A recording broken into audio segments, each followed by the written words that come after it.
Muito obrigada. Sr. Presidente, eu voltaria, o Sr. Ministro esclareceu algumas questões, mas eu voltaria à questão europeia.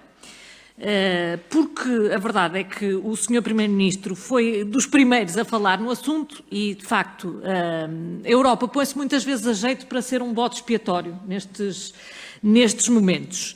Mas quem ouvisse o Sr. Primeiro-Ministro esperava, de facto, um bocadinho mais do acordo que saiu. Porque, na realidade, aquilo que nós tivemos foi o reanúncio de duas linhas que já existiam, mais o anúncio de um mecanismo que sim já existe, mas, neste caso, sem condicionalismos, mas, obviamente, com as condições necessárias para que ele não seja particularmente apelativo para os países, digamos assim.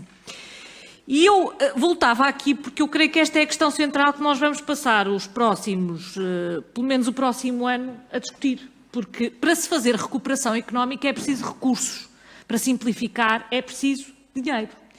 E os Estados não têm outra maneira que eu conheça de encontrar esses recursos que não seja, através de impostos. Ora, em Portugal a carga fiscal é a maior de sempre. Portanto, nós precisamos é de cobrar menos impostos, não é de cobrar mais. Portanto, por aqui não vamos lá, antes pelo contrário. Segundo, dívida. Bom, a dívida já vai aumentar, já era grande, já vai aumentar só com este período, é óbvio que isso vai acontecer e, portanto, a nossa capacidade de endividamento não é de facto ilimitada. E eu aqui gostava de dizer que isto não se deve propriamente a uma regra europeia, isto também se deve à natureza das coisas. Se não houvesse Europa nenhuma, não imaginemos que Portugal se podia ter uma dívida de 300% do PIB, porque é evidente que não podia. É fácil de entender que não podia, nem de 200, provavelmente nem de 100% do PIB, se não houvesse Europa.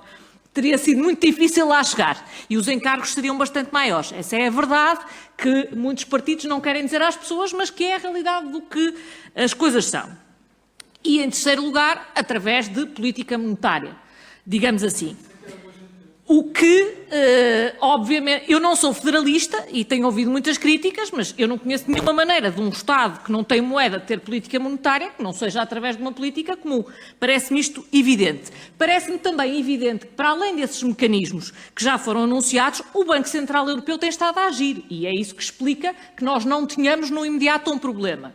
E também é justo que isso seja referido e isso é também política monetária. O que eu gostava de perceber é, neste fundo de recuperação e neste anúncio que fez dos 12 zeros, estes 12 zeros vão chegar de que recursos? É isso que é fundamental entender. Esta é que é a pergunta central e crucial e que eu gostava que o Sr. Ministro explicasse.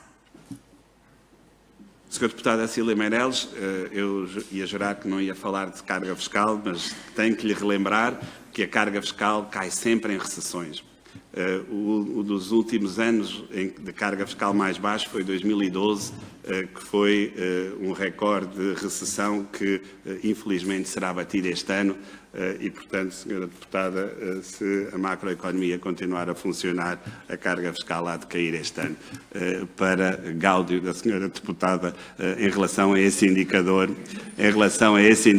que aqui quis reavivar a nossa memória de grande valia para a análise macroeconómica do comportamento deste Governo. Peço desculpa, mas não resisti a devolver-lhe a palavra que a Sra. Deputada aqui pôs em cima da mesa. E é verdade, Sra. Deputada, tudo o resto que disse é mesmo verdade. Os países em uniões monetárias têm níveis de endividamento sem paralelo em países que não estão em uniões monetárias. Isso é uma responsabilidade que, aliás, depois está traduzida naquilo que são os compromissos conjuntos que assumimos no âmbito do semestre europeu.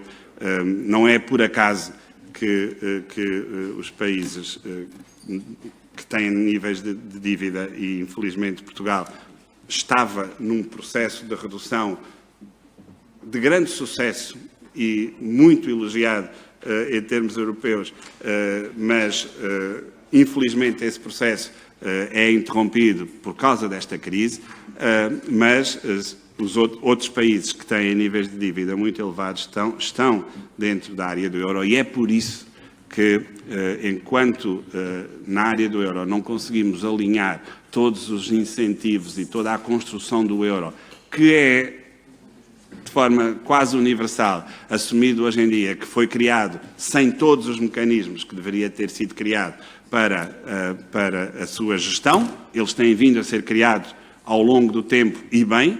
Nos últimos anos criámos mais alguns destes instrumentos, como por exemplo o instrumento orçamental para a área do euro. Mais uma vez, infelizmente, ele foi cerceado nesta fase e é muito importante ter isso em mente.